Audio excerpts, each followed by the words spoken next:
another thing about the combat, you have to slow down and think of every single move. You have to think what your enemy is gonna do and what you're gonna do, and just be reactive instead of aggressive. All right guys, welcome to another video. Today we're gonna be talking about Hollow Knight Silksong, one of my most anticipated games, probably one of your most anticipated games. It's been about 15 hours so far, so I'd say I'm still probably pretty early into that game considering how long they are. I'm gonna just give my initial thoughts, so let's get right into it. I bought this on the Switch too because it's just one of those games where like you don't want it to feel like such a commitment to go into, so like being able to just pick up and play and just kind of grind when I need to, and like learn the boss's patterns here and there, like in just like little 5-minute bursts, has definitely helped me get to the point that I am in at the game. So being able to really just pick up and play the game whenever I feel like it's most convenient for me has definitely helped. Of course,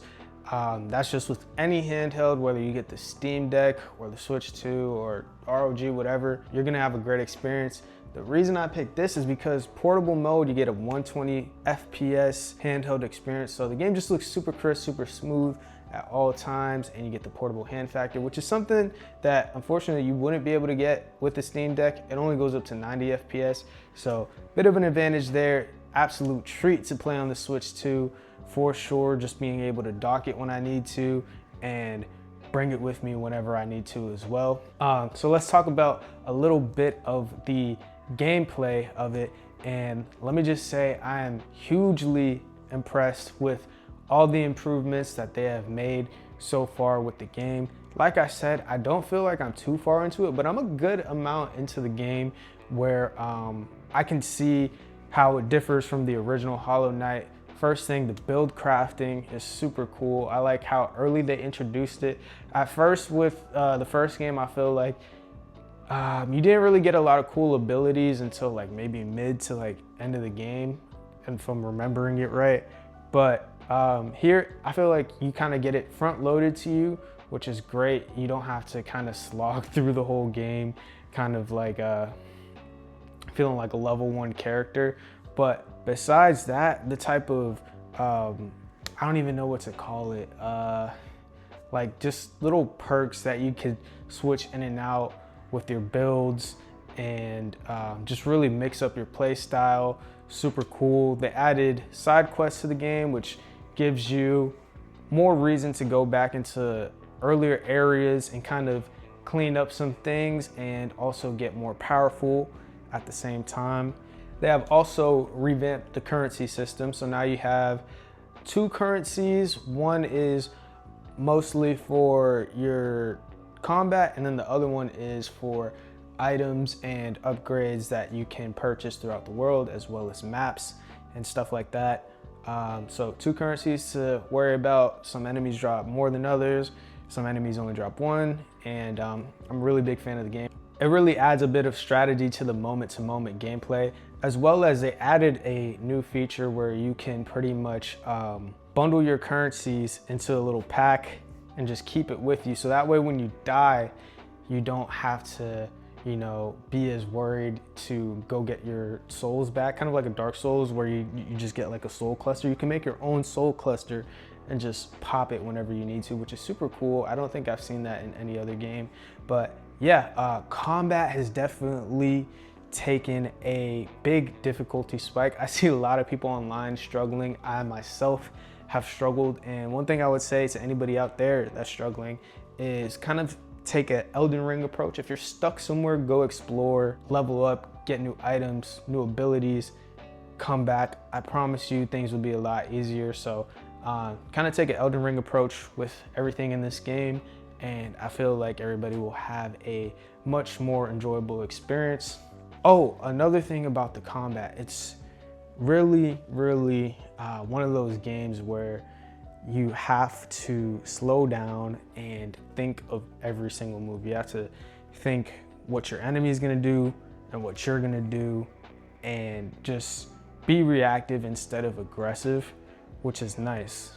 That's a nice change of pace compared to other games where you just button mash and you roll all over the place and everything, because every mistake you make in this game is super punishable. Every misstep, every missed dodge, every missed attack, is just brutal. Like when you get hit, you get hit, and you really have to play around that.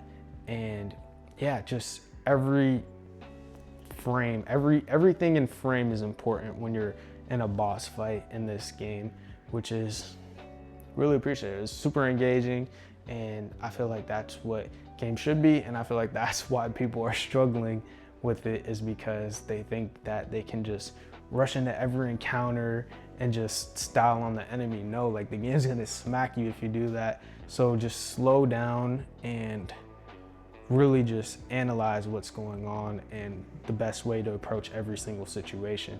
The game does throw you off a lot, so I know it's kind of hard to be ready for everything the first time around, but you know, those walkbacks give you enough time to think about how you're gonna engage with your next try at the boss fight. Moving on to the world and just the visuals and aesthetics of how the game looks, it's just gorgeous, man. You could really tell a lot of care went into every single asset, enemy, animation, and attack pattern, and just the layers and how they move and the color palettes. Everything just looks so top notch, and it really just, you could see the care just like pouring through like every scene that this game has. And yeah, I'd say it's well worth the $20 just for the aesthetics alone. It really reminds me of Bloodborne. In my head, it's Bloodborne Mini, 2D side scroller Bloodborne, which makes me happy as a Bloodborne fan, because we're never gonna get a sequel, and I'm okay with that because we got Silksong.